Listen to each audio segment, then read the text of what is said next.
को तो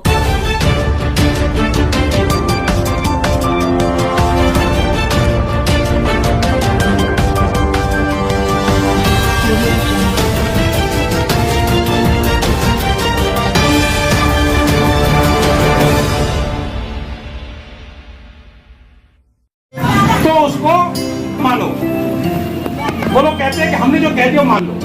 हमने कहा नरक में जाओगे अगर ऐसा करोगे तो। अब किसी को नहीं पता नरक, क्योंकि कोई नरक से आज तक लौट के आया नहीं। जो गया उसे देखा लेकिन लौट के आगे बताया नहीं कि नरक नाम की कोई चीज है या नहीं है।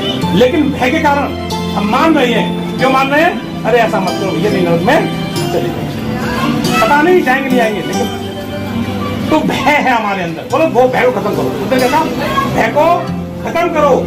ऐसा कोई प्रावधान नहीं है कि मरने के बाद नरक या स्वर्ग का कॉन्सेप्ट है। जो कुछ है, नरक है तो यहाँ है, स्वर्ग है तो यहाँ है। माता जी जीते जी स्वर्ग में गई है। चलते जी बड़े बूढ़े यूं के करें कि हवा नाम धरो या जग में तेरत है या सब नर नारी और प्रत्यक्ष काव्य देखो ना ऐसी बोलने में भावदारी। जी जी जी जी। तो हमें इस कॉन्सेप्ट को बुद्ध ने सिरे से क्या कर दिया? खत्म कर दिया। ये ऐसा कोई कॉन्सेप्ट नहीं है जहाँ स्वर्ग नरक का डर हो। डर का ही एक व्यवसाय है, बिजनेस है, उसको खत्म किया बुद्ध ने। बुद्ध ने अपने जीवन में यही किया और कुछ नहीं किया। 40 बुद्ध बता भी आया, आपको पता है 40 वर्षों का जो उनका भ्रमण रहा है, उस भ्रमण में 2 बार बुद्ध मथुरा भी आए और दूसरी बार बुद्ध ने यहाँ वर्षावास किया। बुद्ध ने जो इस समय गोवर्धन पर्वत है वो उर्मुंड पर्वत हुआ करता था उस समय, क्योंकि वहाँ गायों का बड़ा व्यवसाय यहाँ चलता था। बुद्ध ने आके उसको रोका और वर्षावास किया। 3 महीने वर्षा के दिनों के 3 महीने उन्होंने यहाँ बिताए और यहाँ के लोगों को सर मुड़वा के उनको दीक्षा दी। तो जिन लोगों ने सर मुड़वाए वो मुड़िया कहलाए और तभी से मुड़िया पुनः कार्यक्रम शुरू हुआ। मथुरा जिले का मुड़िया पुनः कार्यक्रम आपका है, आपसे इसको छीन लिया गया है। तो मुड़िया पुनः विशेष तौर पर बुद्ध के जीवन की घटना है, उसको आपको मनाना चाहिए। जैसे बुद्ध जयंती मनाते हो ऐसे ही आषाढ़ी पूर्णिमा या मुड़िया पूर्णिमा भी आपको मनानी चाहिए। मथुरा वालों के लिए विशेष तौर पर हम लोग बड़े भागी है कि बुद्ध यहाँ पर आए, उनके चरण यहाँ पर पड़े। हम लोग ही ना जाना है जी, हम लोग ही नहीं जाते। हम लोग नहीं आते। रूप बदल दिया ना हम लोगों ने। हमारे जो बुद्ध के विरोधी थे उन्होंने रूप बदल दिया। बाकी हमारा है मुड़िया पुनः कार्यक्रम और उसे हमें बड़े तौर पर, अच्छे तौर पर उसको हमें सेलिब्रेट करना चाहिए। बुद्ध के जीवन में एक घटना ऐसी भी आती है। एक राजा थे, तो राजा के जो पिताजी थे वो मर गए। तो उन्होंने कहा बुद्ध से कि बुद्ध, हमारे पिताजी की जो आत्मा है उसकी शांति के लिए पूजा रखिए, है ना, बने की कराना चाहते हैं। तो हम चाहते हैं कि इस काम को आप करें जिससे कि उनकी आत्मा को शांति मिले। तो बुद्ध, ठीक है महाराज, कल आप नदी किनारे आ जाइएगा और 2 घड़े ले आइएगा। क्या ले आइएगा? 2 घड़े। एक घड़े में कंकड़ पत्थर बढ़ाना और एक घड़े में देसी घी भर के लिया। कल आपकी चित्त की शांति के लिए, आत्मा की शांति के लिए करेंगे नदी किनारे। तो अब राजा ने मंगा लिए दोनों घड़े और आ गए अपने परिवार के साथ। बोले महाराज आप ये घड़ा उठाइए, कौन सा वाला? कंकड़ पत्थर वाला घड़ा उठाइए और नदी में जाइए, उसको तोड़। राजा गए घड़े को लेके नदी में और उसको तोड़ दी। जो कंकड़ पत्थर थे वो क्या हो गए? बोले महाराज आप इस घड़े को उठाइए। कौन से वाले को? घी वाले को।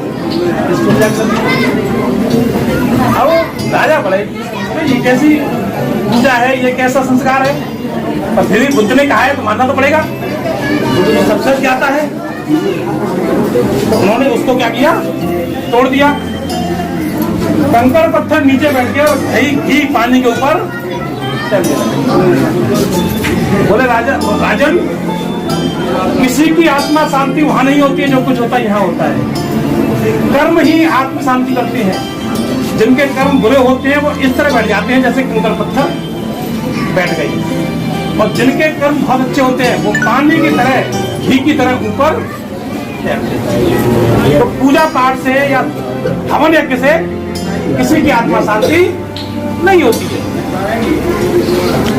ऐसी एक और घटना आती है कि पिंडदान, आपने देखा होगा पिंडदान करते हैं, श्राद्ध कहते हैं, श्राद्ध कहते हैं कि यहाँ भोजन खिलाओ, और कहाँ पहुँचता है, हमारे पूर्वजों के पास पहुँचता है मरने के बाद, क्योंकि आता आएगी कौन से महीने में आती है, अगस्त के महीने में आती है, श्राद्ध डालते कब आते हैं, सितंबर अक्टूबर के आसपास श्राद्ध डालते हम लोग।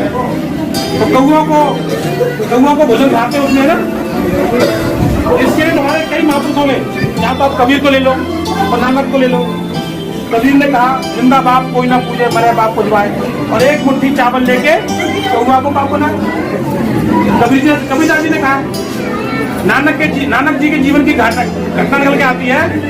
एक बार वो नदी में स्नान करने गए, तो एक व्यक्ति वहां पर वो फूस लेके और जल चढ़ा रहा था पितरों को, ऐसे करके जल चढ़ा रहा था। तो नानक जी ने पूछा, भाई क्या कर रहे हो? बोले अपने पितरों को पानी पिला रहा हूँ। वो कहाँ है तुम्हारे पितर कहाँ है? बोला वो तो मर गए।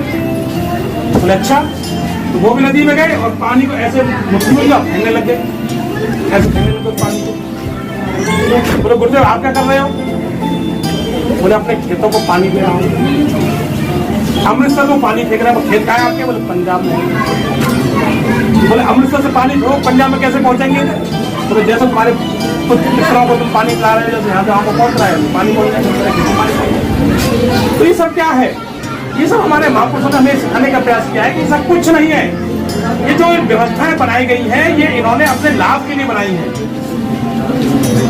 उस समय क्या होता था, जो श्राद्ध होते थे उस समय ब्राह्मण भोज हुआ करते थे, उनको भोजन कराओ, वो अपने खाने का इंतजाम किया, और इसका कोई लाभ हमारे ना तो पूर्वजों को मिलता है ना किसी को।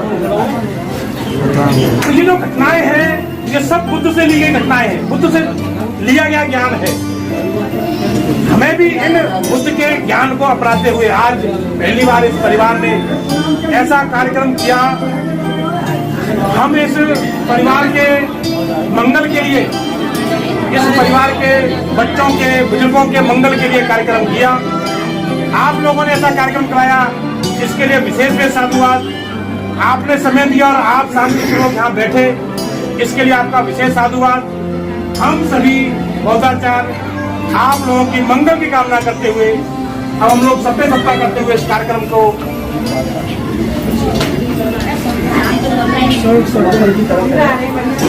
समापन की तरह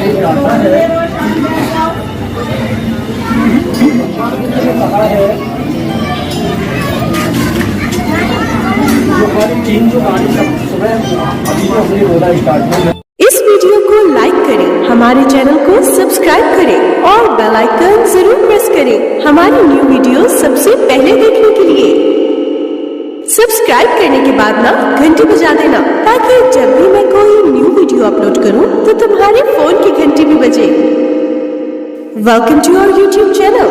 Don't forget to like, subscribe and share the videos.